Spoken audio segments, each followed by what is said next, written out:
Bismillahirrahmanirrahim. Assalamualaikum warahmatullahi wabarakatuh. Waalaikumsalam warahmatullahi wabarakatuh. Ya, terima kasih Bapak Ibu semua atas waktunya. Izinkan saya di sini seperti yang tadi disampaikan oleh Buning ya. Belum tentu yang ada di depan ini lebih tahu atau lebih pintar daripada Bapak Ibu yang berdiri di sana itu. Kemungkinan mungkin Bapak Ibu lebih mengetahui daripada saya, cuman pada saat ini saya yang mendapatkan kesempatan untuk bisa ada di depan ini. Baik Bapak Ibu semua, di sini saya akan mendiseminasikan tentang budaya positif yang saya dapatkan di program Guru Penggerak ini. Ya, Ibu, sekali lagi terima kasih telah mengizinkan saya untuk berada di depan sini. Di sini saya akan mempresentasikan tentang pemaparan budaya positif. Lanjut Pak Ardi.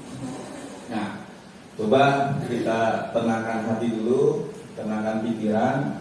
Tadi udah kenyang ya? Ada cemilan sedikit sogokan ya? Udah ya? Ya, arahkan semua perhatian untuk fokus belajar, menghadirkan rasa ingin tahu, syukur dan kebijaksanaan. Karena apa? Karena seperti botol ini gitu. Kalau kita ngerasa, saya mah udah tahu, ini apa sih gitu. Seperti botol ini sudah penuh gitu. Mau diisi lagi pun nggak akan bisa. Kenapa? Karena akan luber gitu. Karena merasa sudah ada isinya. Tapi kalau misalkan kita menghadirkan rasa ingin tahu kita kosongkan wadah kita, nanti apa yang kita dapatkan bisa kita terima dan bisa kita pilih. Oh ternyata ini ilmu yang baru untuk kita. Gitu. Nah, di sini kita akan membahas tentang konsep utama dari budaya positif. Ada 6 konsep utama dalam budaya positif. Konsep yang pertama adalah disiplin positif dan nilai-nilai kebaikan. Yang kedua adalah motivasi, hukuman, penghargaan, dan restitusi. Yang selanjutnya adalah keyakinan kelas atau keyakinan sekolah. Yang selanjutnya adalah kebutuhan dasar manusia. Lalu posisi kontrol restitusi, dan yang terakhir adalah segitiga restitusi. Nah, dari pernyataan pemantik, Bapak Ibu, pertanyaan pemantik ya, apa pentingnya menciptakan suasana positif di lingkungan belajar Bapak Ibu? Kira-kira apa seberapa penting sih untuk menciptakan suasana belajar yang positif di lingkungan kita? Kenapa? Biar belajarnya tuh nyaman, tertib, kondusif ya. Ya betul, sangat penting ya. Suasana positif itu sangat penting ya, apalagi di kita ya di kawasan sekolah ya, di lingkungan sekolah ini sangat penting. Karena apa? Karena dengan lingkungan yang positif akan mempengaruhi perilaku yang positif, dan begitu pula sebaliknya, dari perilaku yang positif akan membentuk suatu lingkungan yang positif. Next, Pak Hardi ke PDF dulu ya.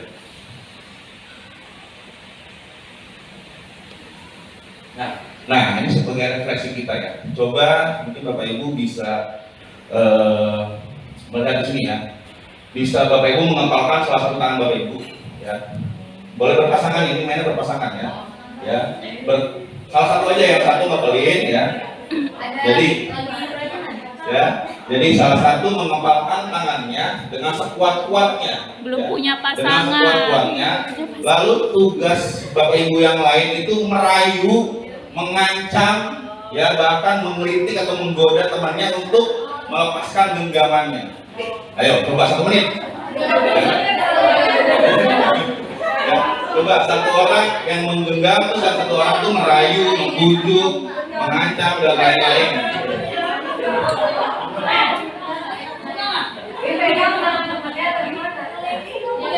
Dirayu, dibujuk, ayo buka dong, buka, mau nggak gitu. Nah, kalau udah boleh berbalik ya, boleh kebalikan. Boleh dibikin atau apa gitu kan.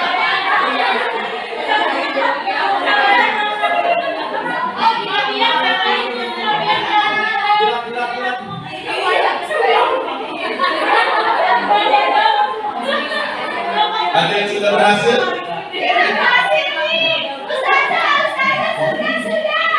Ya. Oke.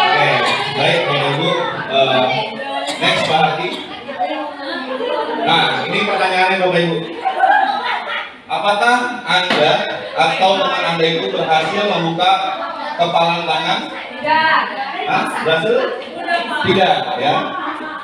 Mengapa nggak berhasil? Siapa yang tadi ngepel? Nah, kenapa? Kenapa nggak mau dibuka?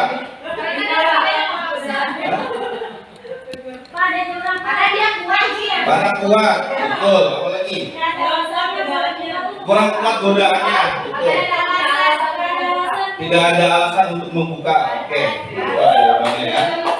Nah, selanjutnya, apakah Anda dan teman Anda menutup kepala tangan Anda? Betul ya, tadi kita udah ya. Dalam kegiatan ini sesungguhnya siapa sih yang memegang kontrol atau kendali untuk membuka atau menutup? Diri sendiri. Nah, itu kata kuncinya Bapak Ibu. Next lagi satu lagi. Balik lagi ke PPT ya. Betul Bapak Ibu. Jadi yang menjadi kontrol diri kita itu adalah diri kita sendiri. Nah, ini yang nanti ini sebagai pembuka Bapak Ibu cakrawala ya, biar kita nanti tahu oh ternyata bintang reward dan lain-lain. Nah, nanti akan nyambung ke situ Bapak Ibu ya, biar Bapak Ibu juga memahami bahwasanya pengaruh dari internal itu yang sesungguhnya yang harus kita tanamkan. Nah, ini Bapak Ibu, budaya positif. Budaya positif adalah nilai-nilai, keyakinan-keyakinan dan kebiasaan-kebiasaan di sekolah yang berpihak kepada murid agar murid dapat berkembang menjadi pribadi yang kritis, penuh hormat dan bertanggung jawab. Next Pak Hadi. Nah, disiplin positif. Disiplin positif ini adalah merupakan suatu cara penerapan disiplin tanpa kekerasan dan ancaman yang dalam prakteknya melibatkan komunitas tentang perilaku yang efektif antara guru dan murid. Dalam penerapan disiplin positif ini, murid diajarkan untuk memahami konsekuensi dari perilaku mereka. Selain itu, disiplin positif juga mengajarkan murid tentang bertanggung jawab serta rasa hormat dalam berinteraksi dengan lingkungannya. Jadi, disiplin positif itu merupakan salah satu cara penerapan disiplin yang bertujuan untuk menumbuhkan kesadaran serta memberdayakan murid untuk melakukan suatu tanpa sogokan, tanpa ancaman maupun hukuman. Seperti yang tadi Bapak Ibu sudah praktekkan kan, disogok, dikritiki, tetap kalau Bapak Ibu nggak mau, tetap aja nggak bakalan bisa terbuka ya. Sama kayak murid kita. Kenapa? Jangan terlambat ya. Tapi kalau dari dirinya belum bisa berubah, cuma diancam ya pasti nggak akan terulang lagi gitu kan.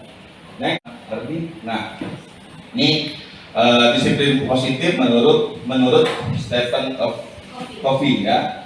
Nah, beliau menyatakan bahwa bila kita ingin membuat kemajuan perlahan, sedikit-sedikit ubahlah sikap atau perilaku kita. Namun, bila kita ingin memperbaiki cara-cara utama kita, maka kita perlu mengubah kerangka acuan kita. Ubahlah bagaimana kita melihat dunia, bagaimana kita berpikir tentang manusia. Ubahlah paradigma kita, skema pemahaman dan penjelasan aspek-aspek tertentu tentang realitas. Ya, next Pak Ardi. Nah, pasti Bapak Ibu kenal ya tentang slogan ini ya. Ini adalah Ki Hajar Dewantara ya, Bapak Pendidikan Republik Indonesia yang terkenal dengan 3 slogannya, yaitu Ingarso Suntolodo, Ing Madya Manungkaso, dan yang terakhir adalah Handayani ya. Ingarso Suntolodo apa? Ya, di depan sebagai memberikan contoh teladan yang baik, di tengah-tengah memberikan semangat ya, dan yang terakhir adalah jika di belakang kita memberikan dorongan yang kuat. Dorongan ya, bukan jorokan. Mendorong tapi disupport, jangan didorong tapi ditinggalin ya. Next. Nah, makna kata disiplin. Nah, ini makna kata disiplin menurut KHD ya. Biasa kita singkatnya dengan KHD, Ki Hajar Dewantara.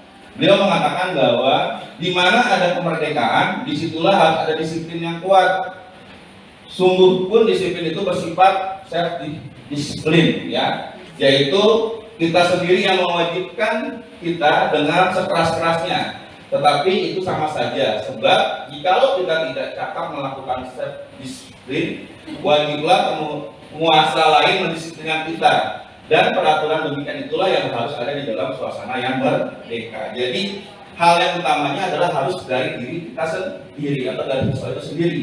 Kalau siswa itu masih belum bisa untuk mendisiplinkannya, barulah kita sebagai orang lain atau pihak di luar itu untuk mencoba untuk mendisiplinkan diri kita, ya. Nah, di situ Ki Hajar Dewantara menyatakan bahwa untuk mencapai kemerdekaan atau dalam konteks pendidikan kita saat ini, untuk menciptakan murid yang merdeka, syarat utamanya adalah harus ada disiplin yang kuat. Disiplin yang dimaksud itu adalah disiplin dari diri sendiri yang memiliki motivasi internal. Jika tidak ada yang memiliki motivasi internal, maka kita memerlukan pihak lain untuk mendisiplinkan kita atau memotivasi eksternal. Karena berasal dari luar, bukan dari dalam diri kita sendiri. Jadi yang utamanya adalah dari dalam, dari internal. Baru setelah itu kita memerlukan penguatan dari sisi orang lain, atau dari sisi eksternalnya. Lanjut Pak Ardi. Nah, di sini sampaikan pula bahwa pendidik sebagai pamong yang menuntun dan memberikan arahan kepada anak, sehingga anak tidak salah jalan dan tidak salah dalam melangkah dan membahayakan dirinya. Membimbing dan mendidik anak hendaknya sesuai dengan kodrat alam, kodrat zaman, agar anak dapat memiliki budaya pekerti yang luhur dan mulia. Ya, jadi mendidik anak itu sesuai dengan kodrat alam dan kodrat zaman. Kodrat alam itu apa sih Pak? Kodrat alam itu adalah sesuai dengan alam media. Contohnya gini, anak yang ada di pegunungan, apakah akan sama mendidiknya dengan anak yang ada di daerah pesisir pantai? Tentu tidak ya. Apalagi biasanya misalkan nih pembelajaran konkret anak yang ada di tepi pantai, dia disuruh bawa pohon-pohon yang adanya tumbuhnya di hutan gitu, atau di pegunungan, itu kan akan sulit gitu. Nah itu pendidikan yang tidak sesuai dengan kodratnya, dengan alamnya gitu kan. Nah, biasanya harus disesuaikan gitu, dan rata-rata mungkin kita perasaan gitu, kok anak ngomongnya kenceng banget, teriak-teriak. Nah ternyata memang anak-anak yang hidupnya di daerah pesisir pantai memang sudah terbiasa berbicara dengan logat yang keras ya, dan itu pun juga terjadi kan? Mungkin dengan anak kita yang backgroundnya orang tuanya Sunda yang kelihatannya halus, dengan anak kita mungkin yang dari Sumatera gitu kan, mungkin Bapak Ibu juga ngerasain, nah itu ibu guru kok ngomongnya tegas gitu ya, padahal tegas ngomongnya memang begitu. Nah itulah kodratnya.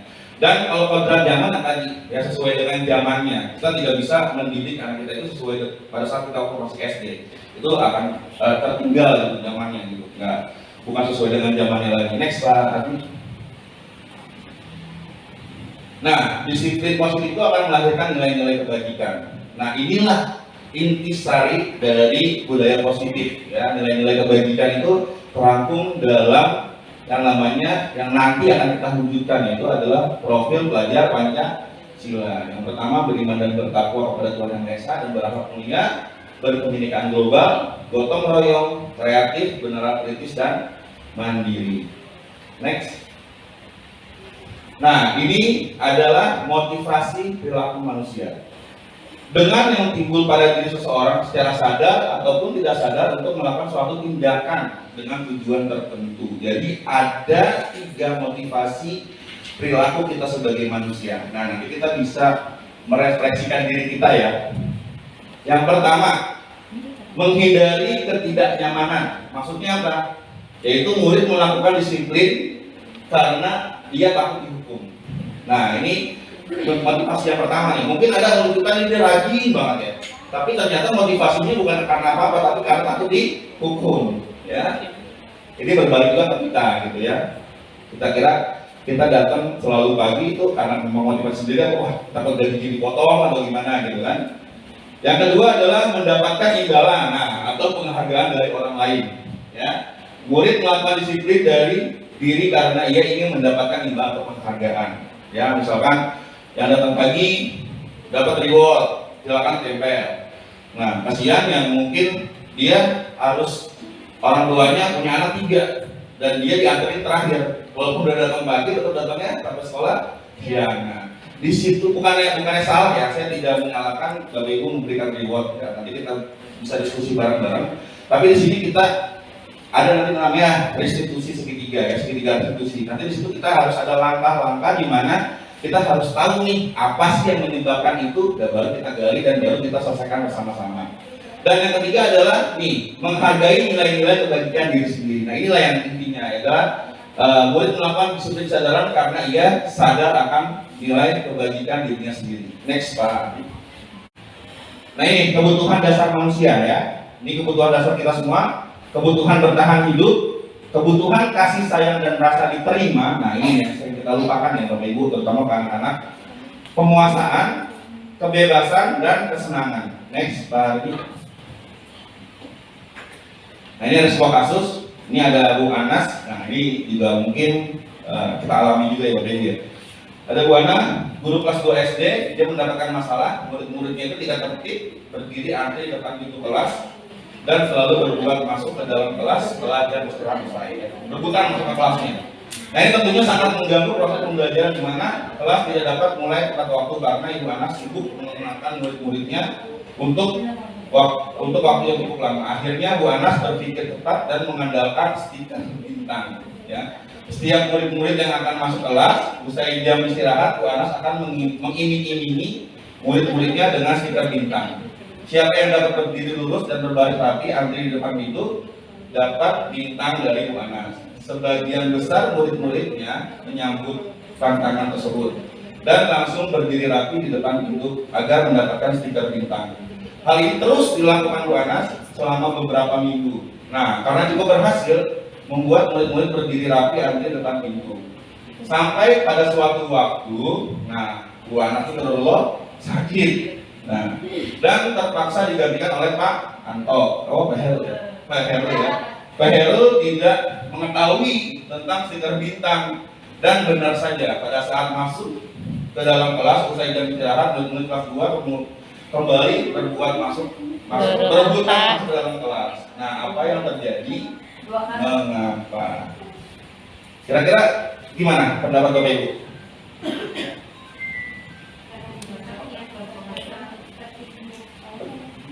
Ya, jadi ini kasusnya anak-anak itu mau tertib masuk kalau berdiri dengan pendapat bintang, sehingga ketika ada nanti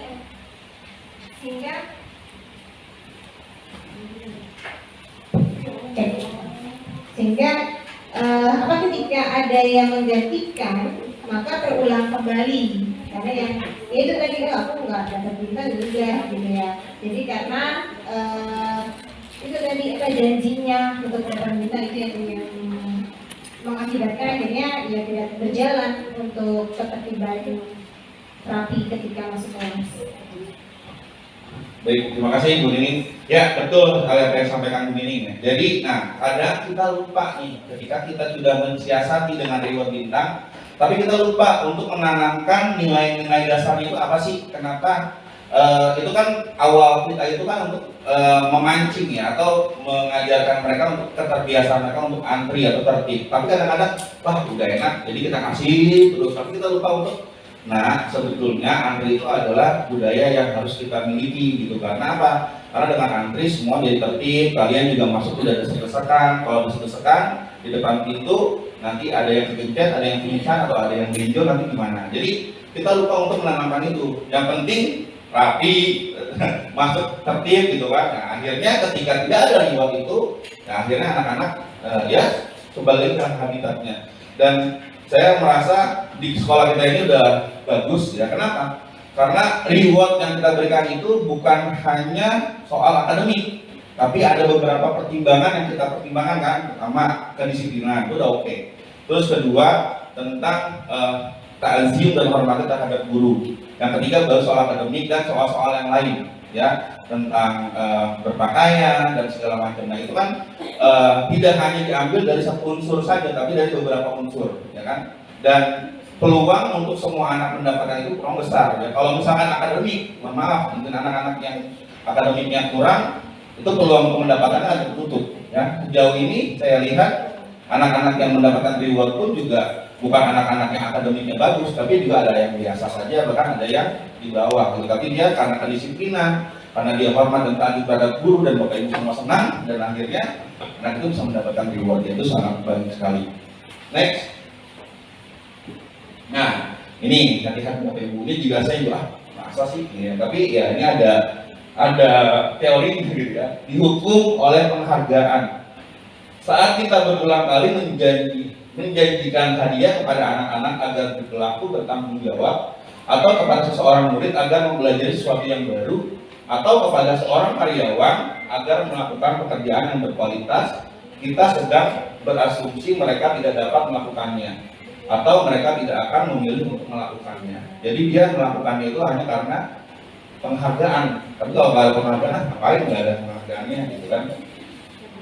Nah, alihkan penghargaan untuk melakukan sesuatu yang baik, maka selain kita senantiasa berharap mendapatkan penghargaan tersebut, lagi kita pun menjadi tidak menyadari tindakan baik yang kita lakukan. Jadi kita merasa tindakan itu biasa aja gitu. Sedangkan misalkan dia datang pagi itu kan sangat tindakan yang bagus ya, cuman karena dia ngelakuinnya karena motivasinya karena reward, karena bintang dan lain-lain, jadi dia merasa itu adalah hal yang biasa aja, itu bukan hal yang luar biasa.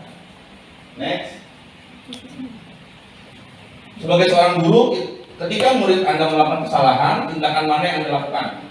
Menunjukkan kesalahannya dan meminta melihat kesalahan yang baik-baik, mengatakan kamu seharusnya tahu bagaimana kamu seharusnya bertindak, mengingatkan murid Anda akan kesalahan yang sama di waktu sebelumnya, bertanya padanya kenapa kamu melakukan sesuatu yang seharusnya tidak kamu lakukan, mengkritik dan mendiamkannya. Kira-kira yang mana?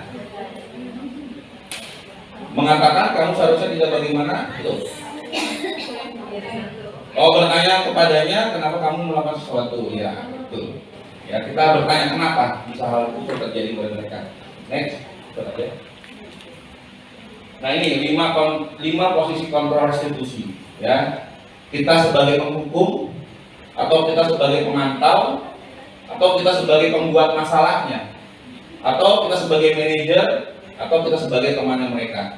Ya, jadi ini 5 kontrol restitusi. Ya, kita bisa sebagai seorang penghukum yang memberikan hukuman, atau pemantau yang melihat tingkah lakunya mereka, atau sebagai pembuat masalahnya justru.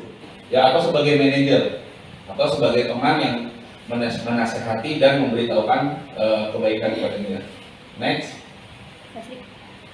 Ini contoh penerapan posisi kontrol restitusi. Sebagai penghukum, patuhi aturan sekolah, lalu berdiri di depan kelas. Itu dia menghukum. Sebagai pembuat masalah ya tadi, berarti berapa kali ibu harus memberitahu kamu bahwa bu guru kecewa sama kamu. Jadi dia meluapkan kecewaannya. Sebagai teman, tadi mendorong, ayolah, yang tertib dong, buat bu guru bangga. Jadi mempunyai kedekatan gitu loh ya sama anaknya. Ayo bilang seperti ini, ibu yakin kamu pasti bisa dan lain-lain ya. Sebagai pemantau, kamu sudah melanggar apa aturan dan harus menjalankan konsekuensinya. Nah, untuk sebagai manajer, apakah kamu tahu kesalahanmu? Kira-kira bagaimana kamu akan memperbaikinya ya?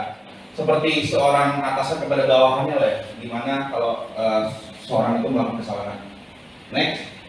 Nah, ini yang disebut dengan segitiga restitusi ya. Jadi yang pertama adalah validasi tindakan yang salah, memvalidasi gitu. Tindakan yang kamu lakukan ini salah atau tidak menurut kalian. Nah, setelah itu menanyakan, kalian tahu nggak apa sih keyakinan kelas yang sudah kita sepakati? Nah, dari situ nanti kita tahu tuh, oh iya harusnya misalkan ya tidak mencontek. Iya bu, saya melakukan kesalahan tidak mencontek karena ketika ulangan. Nah, kita menanyakan keyakinan. Kamu tahu nggak kesepakatan atau keyakinan kelas yang sudah kita buat? Ya, salah satunya adalah tidak mencontek ketika ulangan. Nah, baru setelah itu, nah menurut kamu setelah kamu melakukan seperti ini, apa yang harus kamu lakukan? Nah, ini adalah segitiga restitusi yang harus dilakukan. Ya, menanyakan validasi tindakan kesalahan, menanyakan keyakinan, dan yang terakhir adalah stabilitas identitas. Next, lagi. Baik. Yang tadi udah ya, lanjut aja. Berarti juga tadi udah. Nah, hal-hal yang boleh diperhatikan dalam segitiga diskusi. Yang pertama, perilaku yang salah perlu dikaitkan dengan nilai-nilai keyakinan yang telah disepakati. Jadi kesepakatan atau keyakinan kelas yang kita sepakati nanti itu harus mencakup secara universal atau umum, ya. Jangan sampai nanti anak itu melakukan kesalahan, oh iya ya, tapi di kesepakatan kelas tidak ada nih. Jadi Bapak Ibu bingung mau mengembalikan ke kesepakatan kelas yang mana. Jadi dibuat kesepakatan kelas itu yang memang nanti khawatir anak-anak akan melakukan hal seperti ini. Jadi ketika nanti dia melakukan hal itu, ayo kira-kira yang tadi kamu lakukan itu sesuai nggak dengan kesepakatan kelas yang kita buat, seperti itu.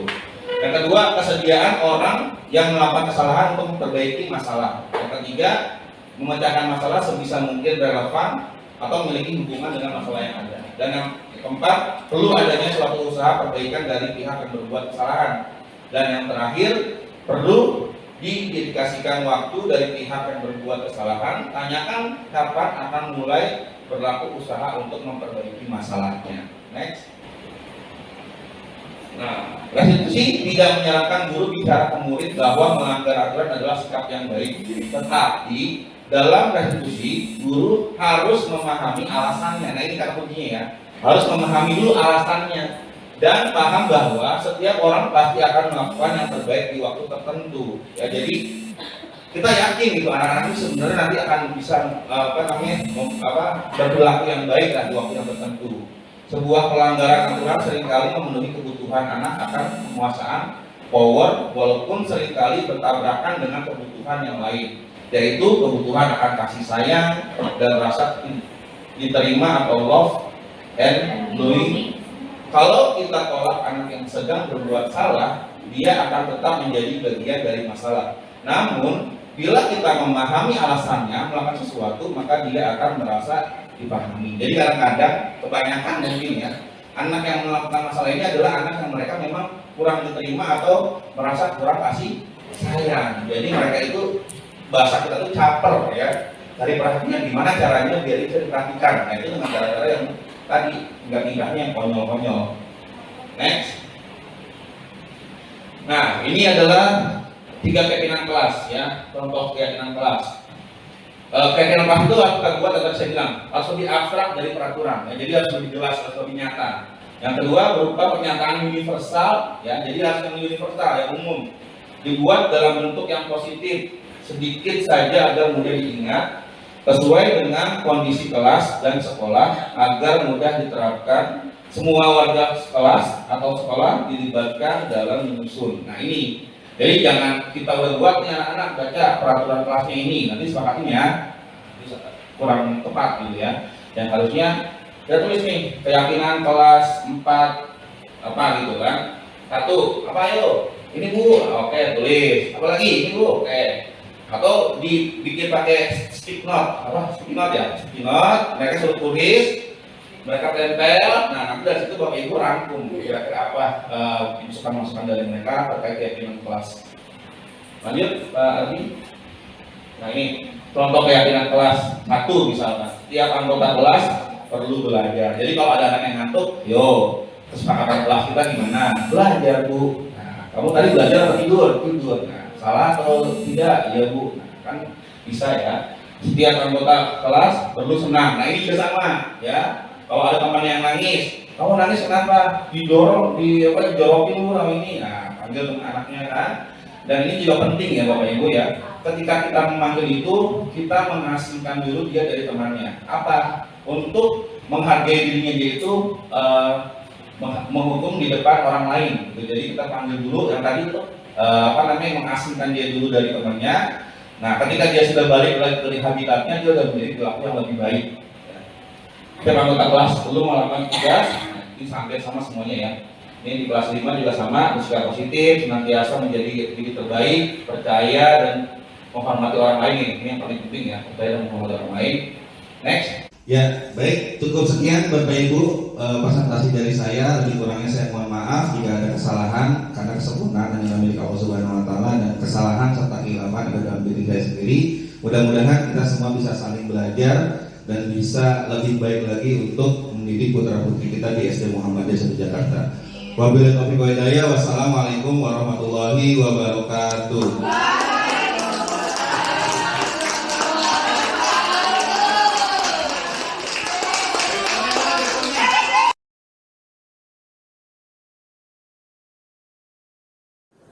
Assalamualaikum warahmatullahi wabarakatuh. Waalaikumsalam warahmatullahi wabarakatuh.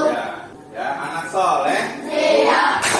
Ya, pada kesempatan kali ini di awal semester genap ini, Bapak akan mengajak kalian, kita semua, untuk membuat suatu kesepakatan kelas atau keyakinan kelas. Ya. Nah, sebelum kita merancang sebuah keyakinan kelas atau kesepakatan kelas, nah, sini Bapak mau tanya dulu nih. Siapa di sini yang tahu apa itu tata tertib? Ya, apa tata tertib? Peraturan? Ya, peraturan kelas ya, peraturan kelas yang sudah dibuat oleh sekolah. Contohnya apa? Ada yang tahu nggak tata tertib contohnya apa? Membuang sampah pada tempatnya, apalagi? Menyusun sepatu di rak, apalagi? Berdoa sebelum dan sesudah belajar, apalagi tadi? Tiket kelas, ya itu adalah tata tertib yang sudah diatur oleh sekolah, ya kan? Itu sudah jadi dalam bentuk tata tertib atau aturan yang telah dibuat oleh sekolah. Nah, di sini nanti kita akan menyepakati tentang keyakinan kelas kita, ya. Nah, bedanya keyakinan kelas dengan tata tertib, ya, kalau tata tertib itu adalah peraturan yang sudah dibuat oleh sekolah. Kalian mau tidak mau, suka atau tidak suka, harus mengikuti tanpa ada pendapat atau pendapat dari kalian atau saran dari kalian. Nah, untuk keyakinan kelas ini nanti kita akan menyepakati bersama, ya, keyakinan-keyakinan apa saja yang nanti akan kita sepakati dan kita semua akan jalankan, ya. Nanti kita tulis peraturan keyakinan apa saja, ya, nanti kita tempel di sini, lalu nanti kita tanda tangani bersama-sama, ya. Nah, sebelum keyakinan kelas, Bapak ingin menanyakan satu hal. Kira-kira apa sih yang ada dalam impian kalian tentang kelas kalian ini? Apakah kalian ingin kelas kalian ini kotor, atau ingin kelasnya itu nyaman, atau bersih? Yo, apa? Keinginan kalian, impian kalian itu tentang kelas kita ini apa? Bersih. Kertas ini, silakan kalian isi, ya, tentang impian-impian kalian atau peraturan-peraturan yang akan kita sepakati bersama. Misalkan tadi berdoa sebelum dan sesudah belajar. Lalu apa? Membuang sampah pada tempatnya. Terus apa lagi? Menaruh sepatu atau sendal di kan? Silakan kalian tulis keyakinan kelas apa yang kalian harapkan di kelas kita nanti. Yang akan... Terkadang kita lupa dunia ini tak akan selamanya menunggu kita menaklukkan ragu, beranikan diri. Kan ku kejar mimpi dan ku terbang tinggi.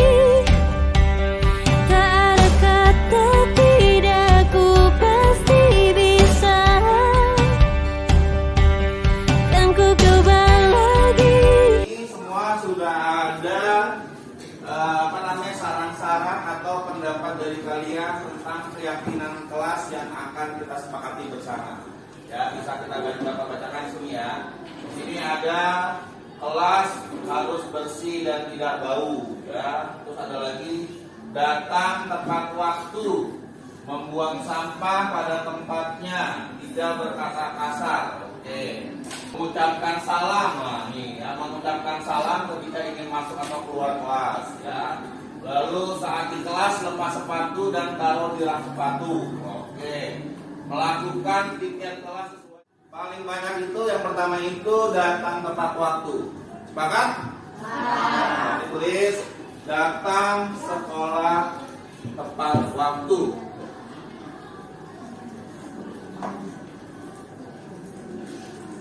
Datang sekolah tepat waktu?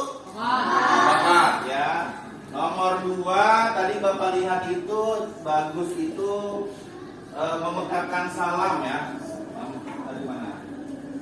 Mengucapkan salam saat masuk dan keluar kelas. Sepakat? Banyak tentang kebersihan sama piket ya, berarti kita ambil ya jalan solusinya, yaitu menjalankan piket sesuai dengan jadwal piket. Sepakat? Tadi Bapak lihat di sini jangan berisik, jangan berkata kotor ya, berarti berbicara dengan bahasa yang sopan dan baik ya. Sepakat? Ada menaruh sepatu, menaruh sendal ya. Nah, berarti menaruh sepatu di rak sepatu ya. Tadi ada kelasnya biar wangi, nggak bau, tidak berisik ya. Berarti apa yang kita sepakati? Ya, apa yang kita sepakati? Tidak berisik, biar berarti apa? Membuat suasana kelas tertib dan kondusif. Jadi nggak berisik, nggak main bola. Kira-kira apa yuk? Kalau mau belajar kita harus apa? Iya, jangan lupa ya. Setelah terakhir, berdoa sebelum dan sesudah. Datang sekolah tepat waktu. Sepakat? Mengucapkan salam ketika masuk dan keluar kelas. Sepakat? Menjalankan piket sesuai dengan jadwal. Sepakat? Nah, berbicara dengan bahasa yang sopan dan baik. Sepakat? Menaruh sepatu di rak sepatu. Sepakat? Membuat suasana kelas kondusif dan nyaman. Sepakat? Dan yang terakhir, berdoa sebelum dan sesudah belajar. Sepakat? Nah, oke, kalau sudah sepakat, inilah 7 keyakinan kelas yang sama-sama kita buat bersama ya. Jadi ini bukan sekolah yang buat, tapi kesepakatan. Kelas 6A. Keyakinan kelas 6A. 1. Datang sekolah tepat waktu. 1. Datang sekolah tepat waktu. 2. Mengucapkan salam ketika masuk dan keluar kelas. 2. Mengucapkan salam ketika masuk dan keluar kelas. 3. Menjalankan piket sesuai dengan jadwal piket. 3. Menjalankan piket sesuai jadwal piket.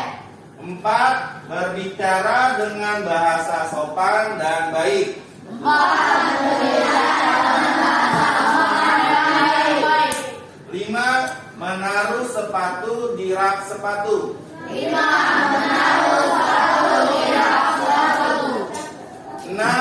Membuat suasana kelas kondusif dan nyaman. 6. Membuat suasana kelas kondusif dan nyaman. 7. Berdoa sebelum dan sesudah belajar. 7. Berdoa sebelum dan sesudah belajar. Sepakat semuanya? Sekali lagi sepakat semuanya? Oke, tepuk tangan untuk kita semua. Bisa, bisa, bisa. Terkadang kita lupa dunia ini tak akan selamanya menunggu kita menaklukkan ragu, beranikan diri. Kan ku kejar mimpi, kan ku terbang tinggi. Tak ada kata tidak, ku pasti bisa. Kan ku coba lagi, ditemani pagi. Tak ada yang tak mungkin, ku pasti bisa.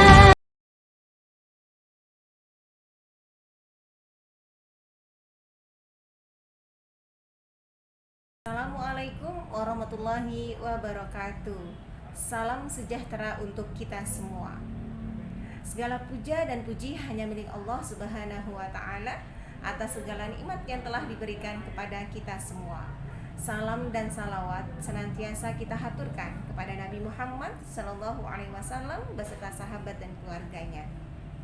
Bapak Ibu guru hebat, kami bersyukur salah satu guru kami, Muhammad Hardianto, mengikuti program calon guru penggerak angkatan 7. Banyak sekali perubahan yang kami alami di sekolah. Guru-guru kami termotivasi untuk terus berkembang, kreatif, dan berinovasi, memberikan pembelajaran yang terbaik untuk murid-murid kami. Meningkatnya pembelajaran yang berpusat kepada murid, sehingga kemampuan akademik murid-murid kami semakin berkembang. Dengan program guru penggerak, seorang guru menjadi agen reformasi pendidikan, sehingga akan merubah pendidikan yang ada di Indonesia, khususnya adalah di SD Muhammadiyah 1 Jakarta. Salam semangat, salam bahagia guru-guru hebat. Wassalamualaikum warahmatullahi wabarakatuh. Ditemani